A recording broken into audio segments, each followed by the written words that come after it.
A powerful winter storm fueled by a polar vortex is sweeping across North America.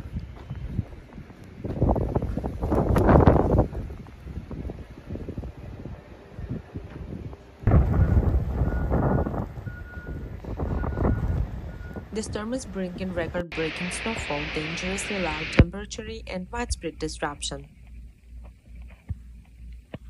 You can't see it right now, but it's very snowy, and there is a lot of this stuff. This is like Regions in both the 5, 6 US inches, I and think. Canada are heavily impacted with accumulation of up to 60 centimeters of snow in some areas.